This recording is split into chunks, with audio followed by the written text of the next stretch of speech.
Good day, friends. It's your boy, Mikey GloveSave. So how y'all feeling today? Anything feel off yesterday?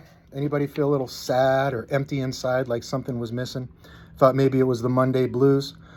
Or was it because there were no WNBA games last night, which means you didn't get a Mikey GloveSave video? Which reminds you, perhaps, that 1% of you who view my videos and don't even make it to the 10-second mark, maybe that 8 to 9 seconds of viewing time is more valuable to your life than you think. Maybe you need Mikey GloveSave in your life. Maybe you should watch the whole video. Sometimes you need to go without to realize what you truly need and want in life. Am I right? Anyway, we have 5 games to enjoy here, so I'm going to get the party started right now. First game is Minnesota versus New York. Daddy has Kayla McBride at over 14.5 points. I got that at minus 115 on DraftKings. And a little bit of a price discrepancy on top of the probability of this, because I'm seeing this at minus 128 to minus 143 on other books. So she's easily cleared this line in all 3 games versus New York this year. And in the past 2 years, she's 8-4 clearing this. Now, Mikey GloveSave usually doesn't like to bring up old shit like Ice Cube did to Smokey on Friday, but I think it gives us a little bit of the big picture here, and it's worth a tidbit. New York is 11th in giving up points to guards. Kayla McBride, over 14.5 points, minus 115 on DraftKings. Jonquel Jones has been kicking some booty lately, and I expect the booty kicking to continue tonight. I have her point prop at over 13.5, minus 115 on BetMGM. She just cleared this Saturday against Minnesota with 17 points. She has a 60% hit rate in the last 5 games and a 70% hit rate in the last 10 games. However, Isabel Harrison is out tonight, and when you take her out of the picture, now we have Jonquel Jones clearing this. 80% hit rate in the last 5 and 10 games without Isabel Harrison. Minnesota is 9th out of 13 teams in giving up points to centers. I think that we should get a decent performance out of Double J tonight. Over 13.5 points, minus 115, BetMGM. And we've been cashing with the unders on Sabrina Ionescu. If you'd have told me last year that we'd be taking more unders than overs with her, I would have told you that you were crazy. But most sports books have her point prop at 17.5, but Daddy saw it on FanDuel at 18.5. So Daddy took the under, 18.5 points for Sabrina at minus 130 on FanDuel. What do you want me to say? She's just not scoring. 0% hit rate in the last 5 games, 30% in the last 10. She only hit 13 against Minnesota this past Saturday. Minnesota's first in preventing points to guards. How can you not take the under on this? Sabrina under 18.5, minus 130 on FanDizzle. We also got a nice price on Leone Fibic's rebound prop. I have her over 3.5 rebounds for plus 120 on Caesars. We're also getting a small price discrepancy on this, which Daddy is always a fan of. She just cleared this last game when they played on Saturday, also with Harrison out. Now, she only has a 40% hit rate in the last 5 games with this, 50% in the last 10, but without Harrison, we're looking at 80% in the last 5 games without her and 70% in the last 10. So I think plus 120 is a very nice deal for Leone Fibic to go over 3.5 rebounds on Caesars. And now on to Connecticut versus Washington. Daddy has Sonia Citrone under 6.5 rebounds and assists. Daddy got that for plus money, surprisingly. So we're getting another nice little price discrepancy here on FanDuel. She's projected to go both under her rebound prop and under her assist prop. She has a 10% hit rate on this in the last 10 games. She's hit this once in 10 games. And the other ones aren't even close. So how can I not do it? Sonia Citrone, under 6.5 rebounds and assists, plus 102 on FanDuel. And Tina Charles's point prop is still at 15.5, and Daddy found it on the only sports book that has it at plus money, at FanDuel at plus 102.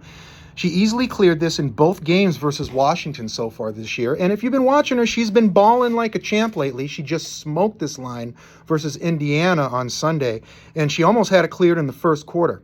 So there is a little bit of a recency bias here, but I like the prop, and to get it at plus money makes it a no-brainer for Mikey GloveSave Tina Charles over 15.5 points, plus 102 FanDuel. Marina Mabrey over 23.5 PRA, minus 102 on FanDuel. I'm very surprised this is so close to even money. Daddy likes her point prop, but not the price. Daddy likes the rebound prop, but not the price. The only real dookie game that she's had lately was last Monday versus Golden State, and that's when she got into foul trouble early in the first quarter and her minutes were restricted. You take that game out and she would have cleared this 4 out of the last 5 games. And of those same 5 games would have been cleared easily on just points and rebounds alone. So you take that, you throw in a couple assists for good measure, 23.5 PRA, minus 102 on FanDuel, Marina Mabrey. And Shakira Austin, she hooked us up with her point prop most recently, but Daddy's not feeling it today, so we're going to take her points and rebounds prop, and we're going to go under. Shakira Austin, under 20.5 points and rebounds, minus 102 on FanDuel. Now she's projected to go under 14.5 points and under 6.5 rebounds. So let's say 14 plus 6. Well, that brings us to 20. And her points and rebound prop is set at 20.5. So that gives us an extra half point there to dabble around with here. So I think that makes the under even more delicious looking for Mikey GloveSave. 0% hit rate in the last 5 games, 40% in the last 10. Shakira Austin, under 20.5 points and rebounds, minus 102 on FanDuel. Now, some of you might like this play and some of you might not, but you know who does like it? Mikey GloveSave, Anissa Moreau, over 7.5 rebounds. Daddy took her at plus 105 on DraftKings. You can also get the same price at BetMGM. Now, she has been a rebounding machine lately, and Mikey GloveSave has noticed watching her in these past 2 games, she is very assertive and very aggressive, and I like that. 60% hit rate in the last 10 games. And the last 4 games that she did not hit this, check this out. She only had 12 minutes versus Vegas, 20 versus Los Angeles, 16 versus Phoenix, and 17 versus Seattle. Now, Mikey GloveSave does not know the circumstances in which caused her to play less than her normal amount of minutes. But when she exceeds 20 minutes of playing time, she easily clears this line. So let's hope she gets over 20 minutes tonight. Now, keep in mind that Washington is first in preventing rebounds to forwards, and the last time they played on June 8th, Moreau was held to 0 rebounds. However, they also had Dolson and Sheldon in the lineup, who are both out tonight. So, with the way that she's been playing, combined with the unknown of what she could possibly do without these 2 players in the lineup, it leads Mikey GloveSave to believe that this is a solid play. Mikey GloveSave took a look at the Seattle versus Chicago game, and in a rare instance, Mikey GloveSave decided he just doesn't like what's up there. Doesn't like the props, doesn't like the prices, and a big variable here is that Angel Reese has been upgraded to questionable. Ariel Atkins is day-to-day. I don't know if they're going to play, and that unknown leaves a little too many questions for Mikey GloveSave. So Mikey GloveSave is going to pass on this one if that's okay with his disciples. Cecilia Zandalicini, under 12.5 points, minus 128 on FanDuel. But Mikey GloveSave, you just took her over point prop the last game, and she didn't hit it. So are you just taking the under because you're being a baby and you're just going to flip-flop? No, that's not why. Mikey GloveSave does not operate like that. Now, all other books have her at 11.5. As we know, FanDuel's a little bit sharper. They're giving us an extra point here. Now, Phoenix is second in preventing points to forwards, and Cecilia is 1 in the past 2 years with actually clearing this line. The last time was on May 31st, 2024. Now, she has been scoring lately, but given Phoenix's defensive rating, the history between her and Phoenix and her not scoring, and the extra point makes Daddy believe that under 12.5 is a solid play. Cecilia Zandalicini, under 12.5 points, minus 128 on FanDuel. And being that Mikey GloveSave is a selfless individual and he cannot take this next play because he doesn't have the appropriate sports book, he would like to share with you that he does like Veronica Burton to go over her points and rebounds prop. It's set at 14.5. You can get that at minus 130 on Hard Rock. And even though Mikey GloveSave cannot get Hard Rock out here in New England, maybe some of you can. Veronica Burton over 14.5 points and rebounds. Dewana Bonner over 15.5 points and rebounds can get this even money on BetMGM. Mikey GloveSave's a big fan of this play, which pretty much means it's guaranteed to lose. 80% hit rate in the last 5, however, only 40% in the last 10. Now, she did smoke this line the only time these 2 teams played this year with 33 points and rebounds, which was without Ileana Rupert, who is out tonight, and with Monique Billings and Kayla Thornton, who are also both out tonight and also both forwards. That should leave the door open for Dewana Bonner to perform over 15.5 points and rebounds, plus 100 BetMGM. And for our final game of the evening, we have Las Vegas versus Atlanta. Jewel Lloyd over 10.5 points, minus 120 on Caesars. Personally, Mikey GloveSave thinks that this should be set at 11.5, and if you ask Mrs. GloveSave, Mikey GloveSave is always right. Now, she has a 60% hit rate in the last 5 games, 70% in the last 10. However, Jordan Canada is out tonight for Atlanta, which should open up the floodgates even a little bit more for our homie Jewel. So Daddy is going to take her over 10.5 points, minus 120 on Caesars. That's Jewel Lloyd. And we're going to run it back. Chelsea Gray over 15.5 points and assists. Have no idea how this is still at plus money. Got this at even money, actually, at MGM. 80% hit rate in the last 5 games, 60% in the last 10. And once again, Jordan Canada at guard is out tonight. This should leave the door open for Chelsea to do a few healthy things out there. Over 15.5 points and assists, plus 100 on BetMGM for Ms. Gray.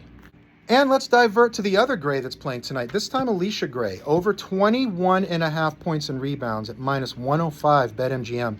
We're also getting a really good price on this. FanDuel has it at minus 128. Now, she nailed this with 32 points and rebounds versus Las Vegas in the only game that they played so far this year, which was fairly recently on July 22nd. And Jordan Canada being out should mean more action for Alicia Gray. She could actually clear this on points alone, so Daddy's rolling with Alicia Gray over 21.5 points and rebounds, minus 105 BetMGM. And Aja Wilson, who has been on fire lately, points at over 23.5, minus 106 on FanDuel. The price should be a little bit higher on this, in my opinion. 80% hit rate in the last 5 games, and she has been smoking this line without any issues. But Mikey GloveSave, how has she done against Atlanta, you ask? She's cleared this easily in all 4 games versus Atlanta in the past 2 years. Therefore, Daddy's taken Aja Wilson over 23.5 points, minus 106 on FanDuel. And per usual, we're going to take a few props that Mikey GloveSave likes at shitty prices and putting those two together so he can have a 2-leg parlay at plus money. First of all, Sabrina Ionescu, we've been cashing on her under 2.5 3-pointers. I have no idea how this isn't down to 1.5 yet. She's just not making 3-pointers on top of baskets in general. Then we're going to go to Washington. Kiki Iriafen, 8+ rebounds. Now her line is set at 8.5 with a 100% hit rate in the last 5 games and a 70% hit rate in the last 10 games. But Mikey GloveSave took it down 0.5 point because he could still play some plus money action on this. And yeah, he loses a little value, but Mikey GloveSave's been hooked more than a stoned largemouth bass. So I'm just going to take Kiki Iriafen, 8+ rebounds with Sabrina Ionescu under 2.5 3-pointers. I got that at plus 113 on FanDuel. For Connecticut, Marina Mabrey, under 2.5 3-pointers. This should be set at 1.5. She's only cleared this 3 times in the last 15 games, and she's only 2 for her last 14 3-point attempts. Washington's 5th in preventing 3-pointers from guards. As long as this is under 2.5, Daddy's going to find a way to play it for Marina Mabrey. Moving on to the Chicago game, we're going to stack that with Rachel Banham over 1.5 3-pointers.